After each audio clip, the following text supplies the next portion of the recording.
So let's take a look at number 1. So we want to find domain, range, vertex, axis symmetry, max and min, x and y intercept, and write it in vertex form. So you're going to have to find all of these on the quiz. Quiz tomorrow. First thing we want to do is let's put it in standard form. So we have negative x squared minus 2x plus 8.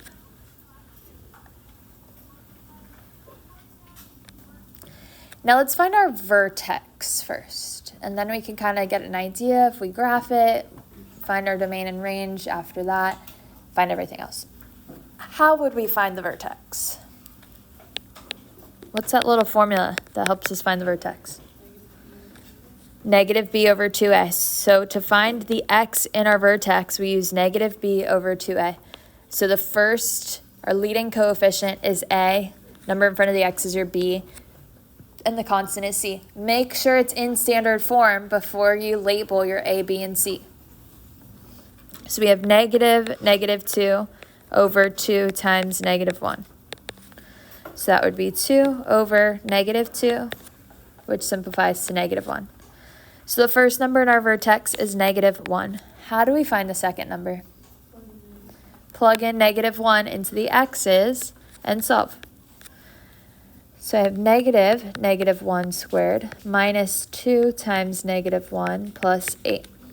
When you plug it in, especially if it's negative, plug it in parentheses, because you're going to be squaring it and multiplying it by another number. So just eliminate any room for error you might have by plugging it into parentheses. Negative 1 squared is positive 1, but that negative on the outside makes it negative 1. Plus 2 plus 8. So this would be 9. So the second number in our vertex is 9. So we can go ahead and write that on the line for vertex. It would be negative 1, comma 9. What would our axis of symmetry be? Awesome. Do not forget the x equals. You will lose points on the quiz if you just put negative 1. So it's always the x from your vertex, but it's x equals that number because it's a line.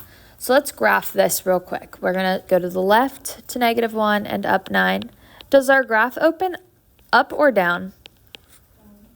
How do we know that it opens down? Because our a is negative. A is negative, then it opens down. So our graph looks something like this. What would our domain be?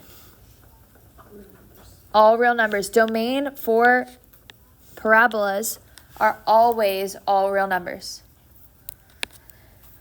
Now let's use our graph and let's think about our range. Range goes from smallest to largest y values. So what would our smallest y value be? Negative infinity to what? 9. To 9. Bracket or parentheses? Bracket on the 9, because it's included. So whatever your y is in your vertex, that's what it's going to be, the same number in your range, because it's either going to be the highest value or the lowest value of your graph. Now, is our vertex at the maximum or the minimum? It's at the max. It's at the highest point. So we have a maximum. And what's our maximum value? So max or min is our y value. So that would be 9.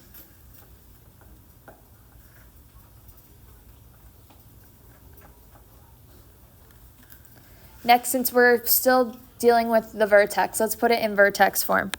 Our standard form for vertex form is y equals negative a times x minus h squared plus k.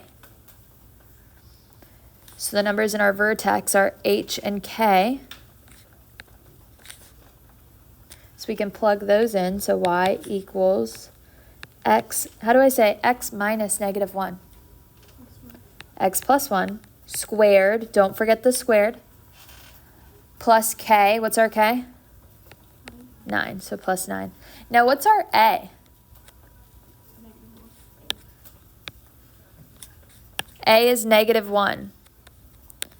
So our a comes from the a when it's in standard form here. A we said was negative 1.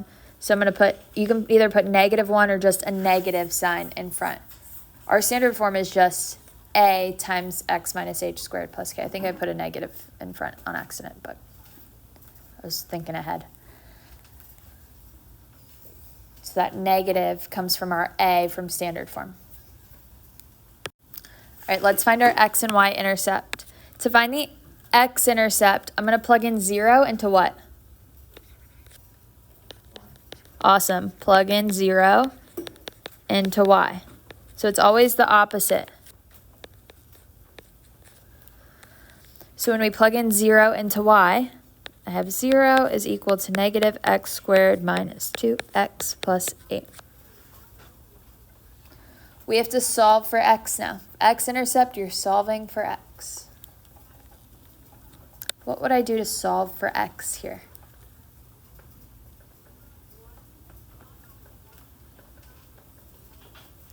Any suggestions? We wouldn't want to subtract 8 because we have an x squared and an x. We know that we're going to have to factor. Paul?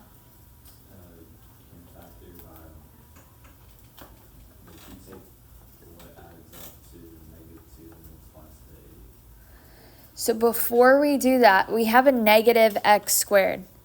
We always like it when our leading coefficient is 1. So I'm going to divide everything by negative 1. Let's change the signs, and then we can just factor it normally.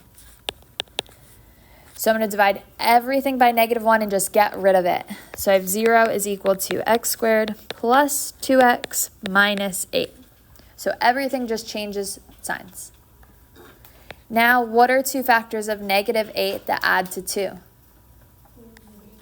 4 and negative 2. Perfect.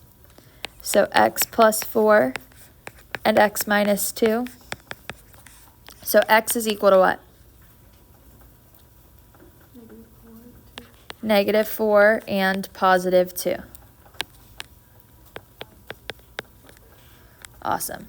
We set each piece equal to 0 and solve for x. So x is equal to negative 4 and 2.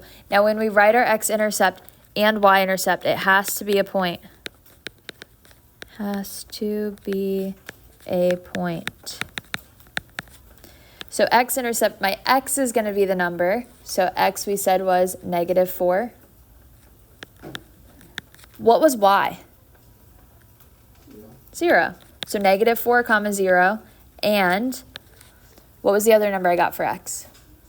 2. And what was y? 0.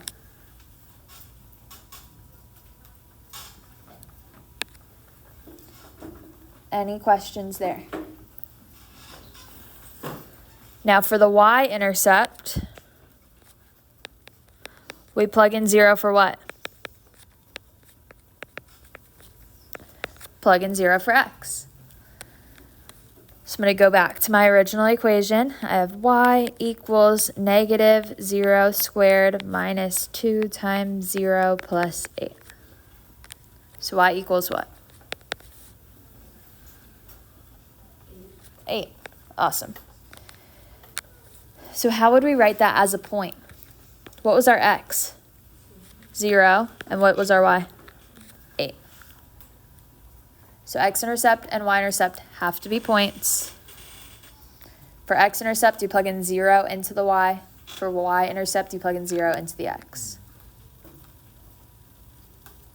Any questions there?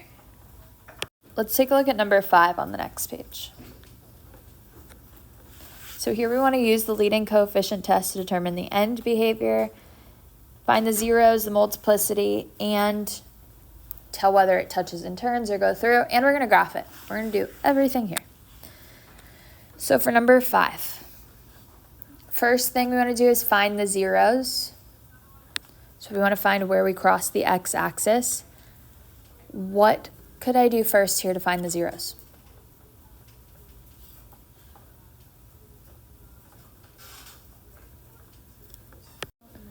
Let's take out an x first. So we're going to divide out that x. We leave it out front. You can't get rid of it if it's a variable. If it was a number, like if I was dividing everything by 2, we'd just get rid of it. But because it's a variable, you want to keep it in your answer. So when we divide out that x, we're left with x cubed minus 6x squared minus 2x plus 12. Now we have 4 terms, we can factor by grouping. So group the first 2, group the second 2.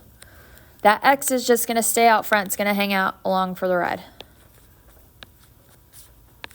What's the GCF from our first group? X squared. When we take out an x squared, we're left with x minus 6. What's the GCF from our second group? Negative 2. When we take out negative 2, we're left with x minus 6. When we group them, we put the outsides together, so this would be x squared minus 2. And then the insides go together, so x minus 6. And the x that we took out from the beginning. If you get 2 different ones, is it just wrong? You either can't factor by grouping if your insides are different, so if you got 2 different things on the inside, can't factor by grouping, or you took out the wrong GCF. So you'd either try taking out a different GCF, or now we know that when we have 4 terms, and if we can't group, we can use last over first, what we did yesterday. Now that we factored them, we can set all 3 terms equal to 0 here.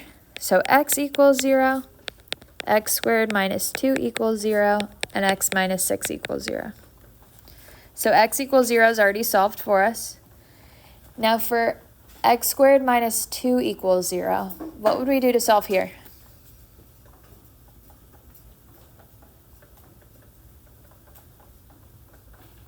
How would I solve for x? Add 2.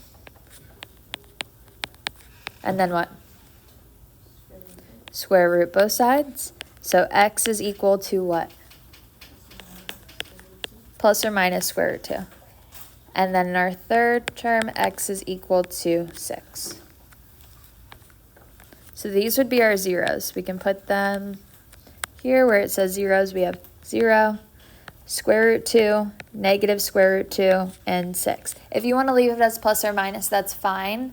But make sure you understand that those are 2 different numbers. If you have a plus or minus square root 2, you're talking about positive square root 2 and negative square root 2. Let's graph this. So I'm going to have a 0 at 0.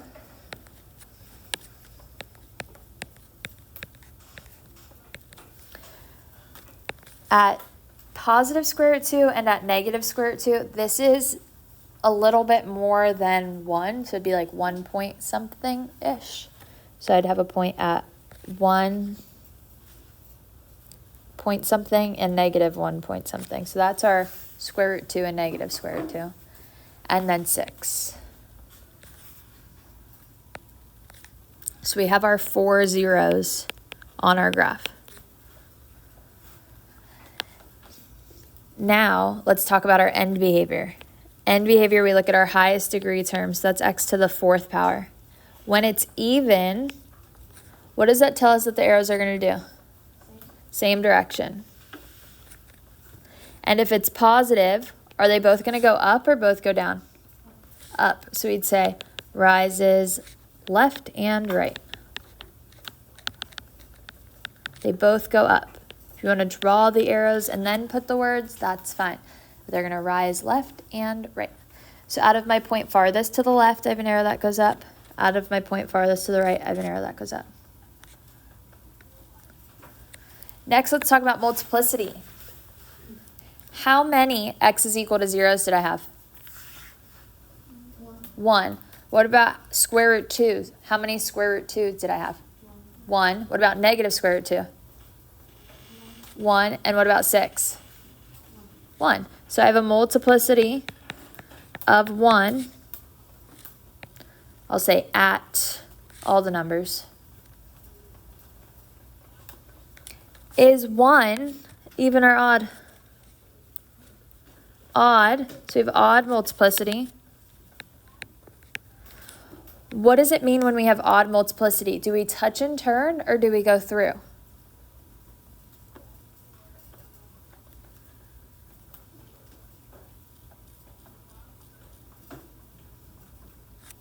Yes. We go through. So the action at the x-axis is we would go through. So at all 4 of our numbers we go through. If at, let's say, in an example, we had multiplicity of 2 at 0, and we had a different action, just make sure you specify. At 0, we would touch and turn. At the rest of them, we go through. Here we go through all of them, so we don't have to specify which is doing which. So I'm going to go through negative square root 2. I go through 0, go through square root 2, and then through 6. So our graph would look something like this. Remember, you're only going to touch the x-axis at your zeros. If you start to connect the dots and put a squiggly and go through more points than what you actually had as zeros, you did something wrong. All right, let's practice long division. So we're going to divide using long division in number 8. Outside the box, I'm going to put negative 4x minus 3. Inside the box, we put our polynomial 8x cubed plus 18x squared plus 13x plus 5. Am I missing any terms? No. Always check for missing terms.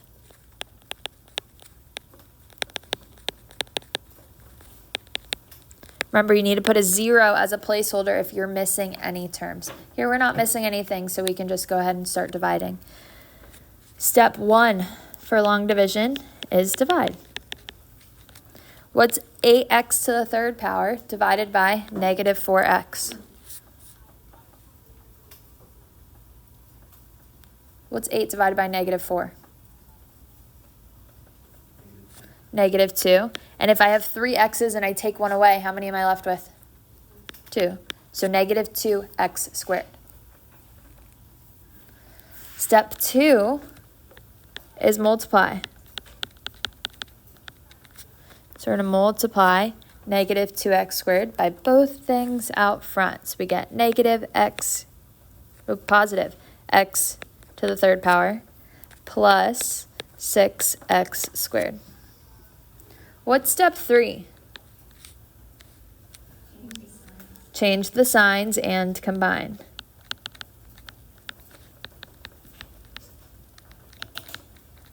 So we change the sign, and combine. The first terms are always going to cancel. If they don't, you did something wrong. Then 18x squared minus 6x squared would be 12x squared. Then we do it all over again. What's 12x squared divided by negative 4x? Awesome, negative 3x. Divide the numbers first and then divide the variables if you need to. Think about it separately. 12 divided by negative 4 would be negative 3. If I have 2 x's and I take 1 away, I'm left with 1x. Now let's multiply. Negative 3x times negative 4x would be positive 12x squared. And negative 3x times negative 3 would be 9x. Then we change the sign, and combine. 12x squareds cancel. I'm going to drop down the 13x. What's 13x minus 9x? 4x. Great job. What's 4x divided by negative 4x?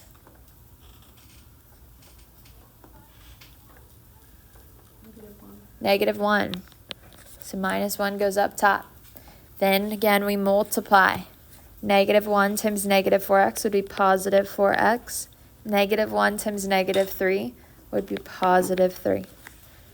What's next? Change the sign, and combine. 4x's cancel. Then we have 5 minus 3, which would be 2. Up top, once I run out of space, once I put my variables and I have a constant and I don't have anywhere left to go, whatever's left is my remainder. So I could say negative 2x squared minus 3x minus 1, remainder 2.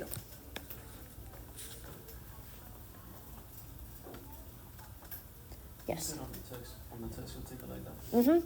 On the test or quiz, writing it like this is fine. On WebAssign, you'd have to put plus 2 over negative 4x minus 3. but you can leave it as a remainder for a test or quiz. I'm okay with that. Any questions here? Cindy? Either way works. All right, let's do number 10. We're going to divide using synthetic division here. And it says determine if x plus 2 is a factor. So let's draw our box. What goes outside the box? -2. What's going to go inside?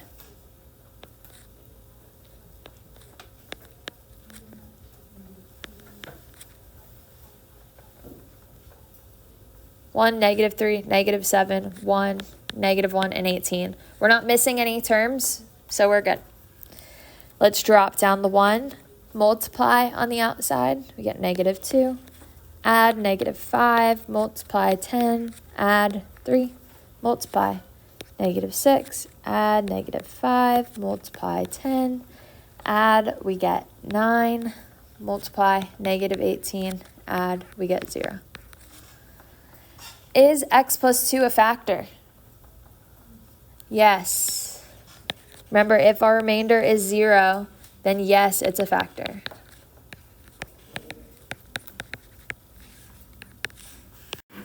So if this question said divide, just divide. How would we leave our answer?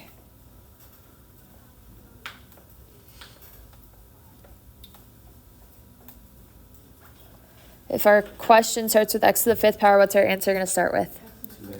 X to the 4th power minus 5x cubed plus 3x squared minus 5x plus 9. Do I have a remainder here? No, our remainder was 0. The last number is always your remainder, but here it is 0. So x to the 4th power minus 5x cubed plus 3x squared minus 5x plus 9. So if the question said divide, this would be our answer. You just take your coefficients. This question was asking for something a little bit different. It just said determine if it was a factor. If it's not a factor, you just say no. Yeah.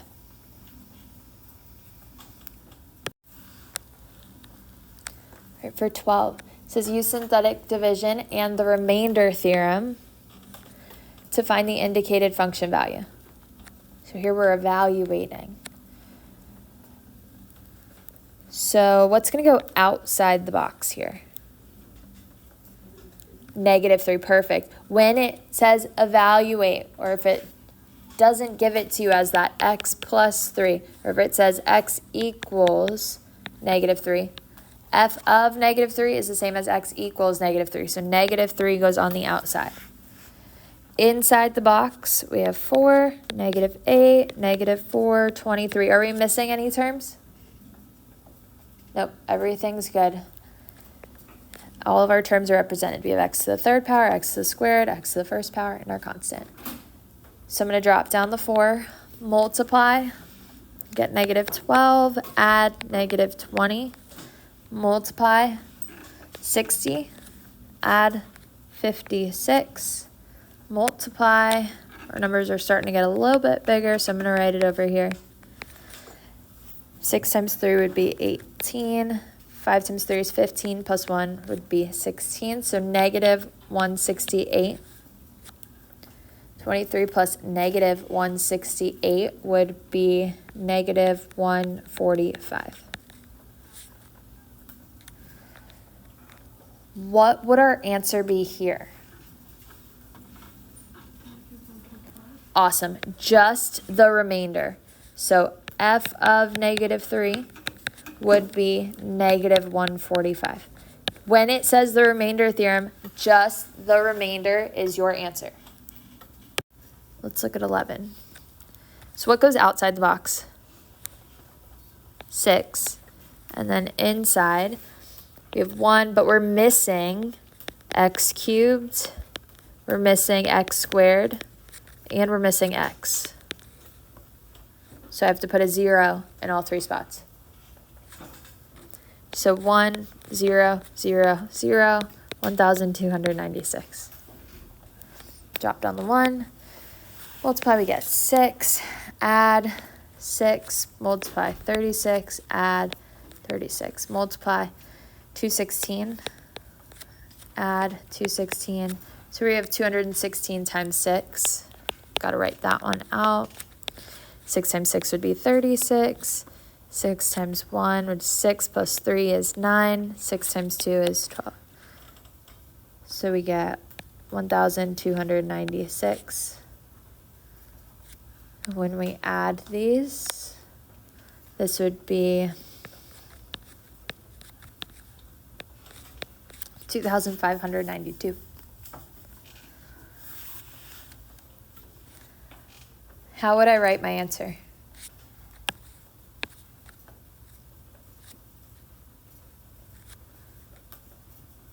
X to the third power plus 6, plus 6x2 plus 36x,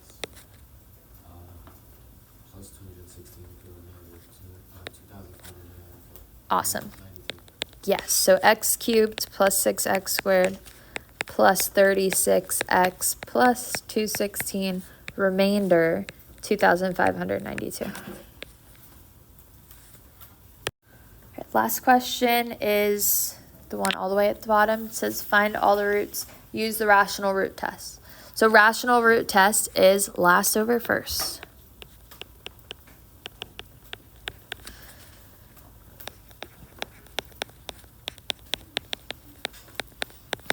So we would use the rational root test if it doesn't factor, and it said to find the roots or find the zeros or solve. What are factors of our last term? 1, 4, and 2, 2. Awesome. Plus or minus 1, 4, and 2. Over factors of our first term, which are just 1. So we're just dealing with whole numbers here. Inside the box, we'd put 1, 2, -3, -8, and -4. Am I missing anything? No. So we're good to go. Don't need to put a 0 anywhere, so we're good. What do you want to try first?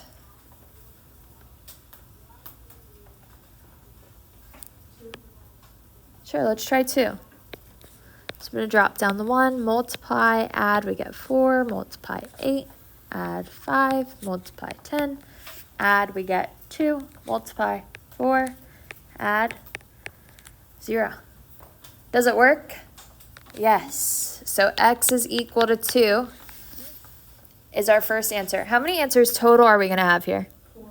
4 answers. So we found 1. What would we do next?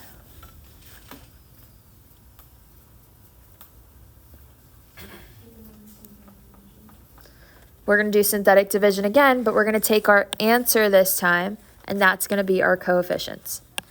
So 1, 4, 5, and 2. Now notice here, what's our last term? 2. So if I did last over first again, what are factors of my last? 2 and 1. So only positive 2, positive and negative 1 and 2 will work. We can take out the 4. We don't have to try 4 anymore. What do you want to try next? Let's try -2. Drop down the 1, multiply, get -2, 2, -4, 1, -2. Does it work? Yes. So we're going to add that to our list, -2. Good guesses. I like when you guess right. What would we do next? Olivia? Now we can factor with the answer. Since we started with x to the 4th power, the first time we did synthetic division, this would be x to the 3rd power. And then this time we have x squared. So we have x squared plus 2x plus 1. What are 2 factors of 1 that add to 2?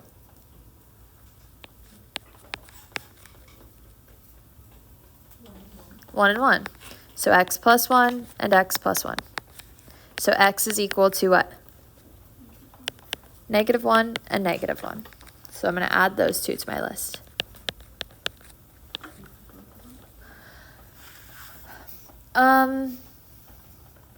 If it repeats, you don't have to put both of them, but just know that,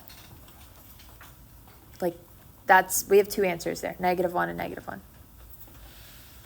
If you want to put both of them, that's fine. I would suggest putting both of them because with questions like multiplicity, listing them all out, it's going to help you. So I would just recommend putting both. So 13, yeah, it's the same as that last one. So if 1 is a root, it's saying that x equals 1. So use synthetic division, and then you can find the other zeros. Because I think it's just asking for the other zeros too. Same with 14. If x equals -3 works, if you get 0 as the remainder, then solve from there. For 14, we'll work out 14. So we said -3 goes outside. What's going to go in the box?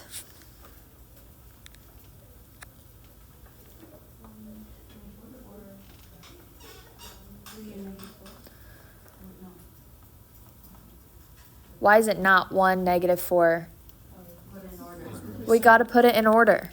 It's not in standard form. Put it in order and then find out if you're missing anything or not. So x cubed plus 3x squared minus 4x minus 12. We're not missing any terms here, so now we can put it in the box. 1, 3, -4, and -12. Drop down the 1, multiply, -3, 0, 0, -4, 12, 0. It works. So x equals -3 is one of our answers. How would we solve and find the rest of our answers? What can we do from here?